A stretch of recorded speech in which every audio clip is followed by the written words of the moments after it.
Ustaz, apakah bila dosa-dosa yang besar terhapus hanya dengan satu kebaikan saja, seperti kisah seorang pelacur yang masuk surga hanya karena satu keikhlasan pada saat memberi air minum kepada anjing yang haus?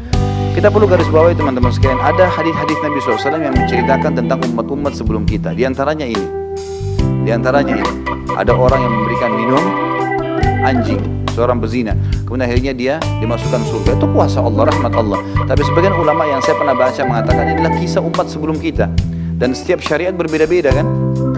Seperti di zaman Nabi Musa alaihissalam ada orang kalau mau bertobat bunuh diri. Allah mengatakan dalam Al-Quran surah Al-Baqarah, faqtulu anfusakum.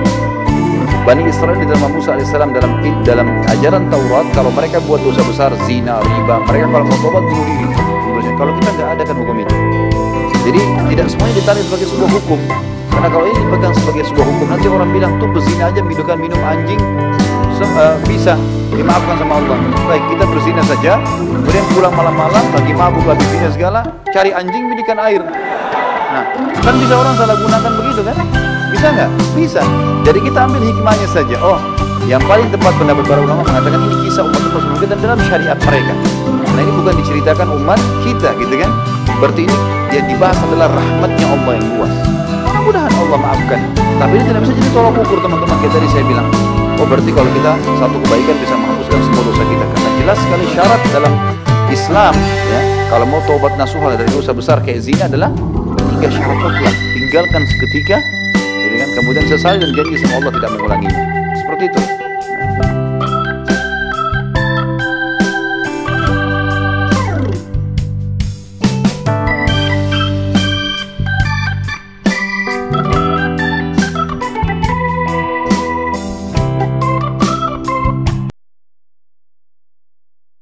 Apakah hukum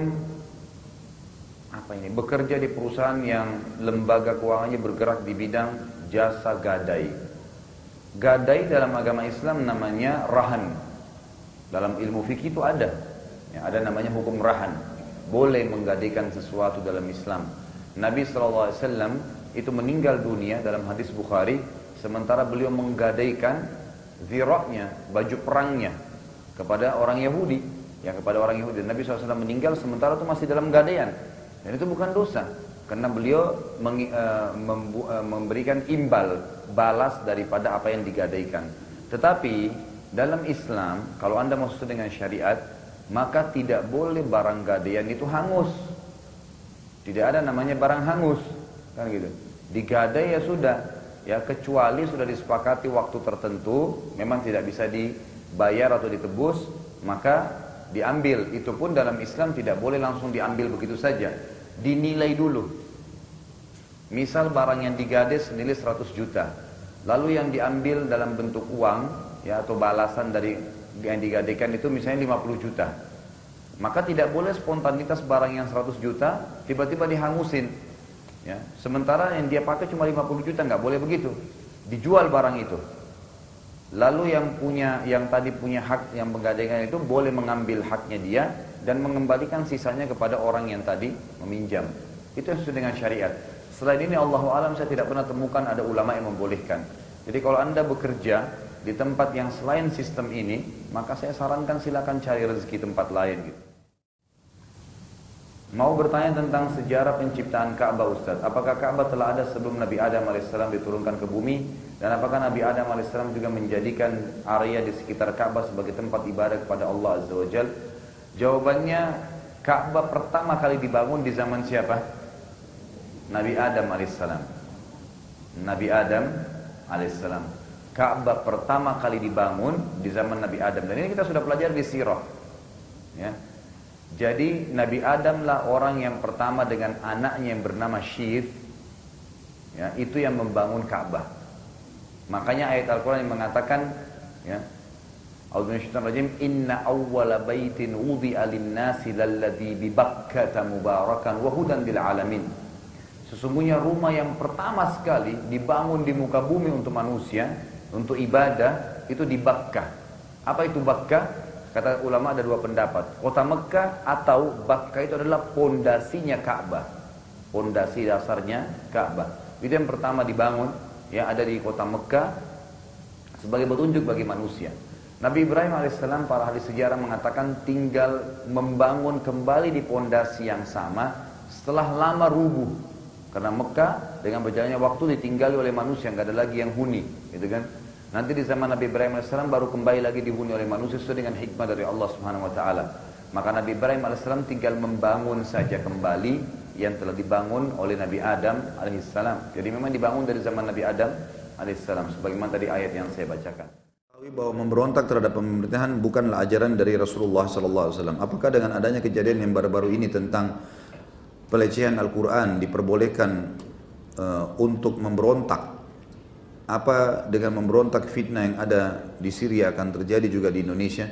Nggak ada perintah memberontak, teman-teman sekalian. Kenapa memberontak? Ada apa? Yang salah bukan presiden sekarang, yang salah sebenarnya adalah orang ini. Tinggal kenapa belum diproses. Makanya umat Islam terus menyuarakan itu kan. Kita bukan memberontak ini. Ini tidak ada upaya revolusi loh ini. Ada revolusi? Nggak ada. Nggak ada yang bawa bendera partai, nggak ada yang ada apa-apa semuanya. Orang cuma nuntut, orang ini hina agama kami, hukum. Sebatas itu. Ada lebih daripada itu? Nggak ada kan? Sama sekali nggak ada pemberontakan ini. Memberontak itu teman-teman bentuk pasukan, nyerang istana, rebut. Nah itu nggak boleh, haram dalam agama. Kecuali masjid ditutup, nggak boleh sholat. Nah itu, sudah sholat dilarang. Waktu sahabat mengatakannya Rasulullah, bagaimana kalau ada pemimpin? Kata Nabi SAW akan datang pemimpin setelahmu nanti orang-orang yang bodoh, tidak mengambil petunjuk dariku dan tidak menjalankan sunnah-sunnahku. Kata para sahabat, ya Rasulullah, boleh kita berontak? Kata Nabi SAW, jangan selama mereka masih membiarkan kalian sholat, atau makna lainnya selama mereka masih sholat di tengah-tengah kalian. Alhamdulillah masjid di Indonesia, Jakarta ini teman-teman, dari 5 wilayahnya, pusat, timur, utara, selatan, barat ini, semuanya ini teman-teman lebih dari 10.000 masjid dan musola loh. Alhamdulillah hidup semuanya kan. Semua kota-kota besar kita ada masjid raya, ada masjid agung hidup, azan dikumandangkan. Jangan teman-teman ban mobil kita kempes, dibuang semua mobilnya. Hah? Ngerti ya? Alhamdulillah kalau ngerti. Ini enggak ban mobil kempes, buang mobilnya. Ini enggak nangkap Ahok nih, ini berarti harus diberontak. Apa hubungannya teman-teman sekalian? Enggak ada hubungannya sama sekali itu. Tapi kita tuntut, kita minta, ya, kita doakan. Insya Allah ada tuh manusia pasti akan sampai batas tertentu. Allah akan buka, Allah akan buat ada jalannya. Orang ini pasti akan dihukum, nggak mungkin tidak, gitu kan? Dengan izin Allah SWT. Dan saya yakin para jajaran pemerintahan kita tahu kok masalah ini, bukan tidak tahu, gitu kan? Dan insya Allah kita berharap Allah Subhanahu Wa Taala tentu sudah jelas-jelas menghukum orang ini karena pelecehan terhadap Al-Quran dan juga terhadap Allah Subhanahu Wa Taala dan terhadap para ulama yang telah menyampaikan Al-Maidah 51 ini. Dan insya Allah Allah berikan kita pemimpin yang mukmin, yang saleh, yang menerapkan Al-Quran dan Sunnah insya Allah. Dan insya Allah mudah-mudahan ini awal kebangkitan umat Islam dan penyatuan mereka dalam satu saf.